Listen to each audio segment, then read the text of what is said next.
করছি আর তুমি ফোনে কথা বলছো না? এই কার সাথে কথা বলছিস? হ্যাঁ, ও মাই গড, এটা তো অনেক দামি ফোন, এটা তো আইফোন। এই ফোন তো কোথায় পেয়েছিস? কি হলো, কথা বলছিস না কেন?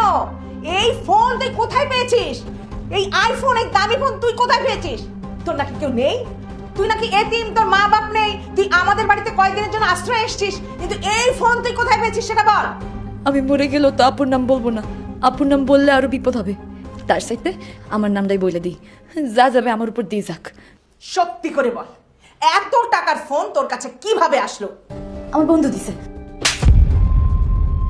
বেয়াদব মেয়ে, তুই একটা কাজের মেয়ে, তোর বন্ধু মানে তোর বয়ফ্রেন্ড এই আইফোন তোকে গিফট করবে, আমাকে এটা বিশ্বাস করতে বলিস? কখনো না, এই সব আমাকে বোঝাতে আসিস না, আমাকে এইগুলা বোঝাতে পারবি না। কিন্তু আমি বুঝতে পেরেছি এই ফোন তুই কিভাবে পেয়েছিস। আমাদের বাড়ি থেকে টাকা চুরি করে তারপরে এই ফোনটা কিনেছিস। কিভাবে তোর সত্যি কথা বলাতে হয় সেটা আমি জানি।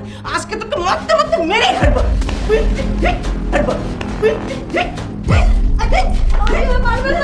মারবো না মানে? আন্টি আমার এইভাবে মারবেন না, আমি একটা এতিম মেয়ে, আমি কোনোদিন টাকা চুরি করে এই ফোনটা কিনি নাই। আমি আমি পড়াশোনা জানা মেয়ে, আমি কোনোদিন চুরি করতে পারি না আন্টি।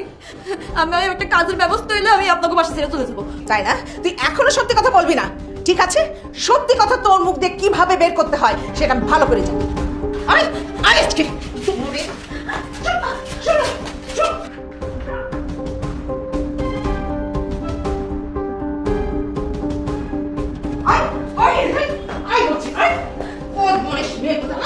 এই দেখো, যাকে তুমি বলো কাজের মেয়ে, যাকে তুমি এতিম বলো, সে আইফোন ইউজ করে। আইফোন, ওকে জিজ্ঞাসা করো এই আইফোন কোথা থেকে পেয়েছি। ধরো।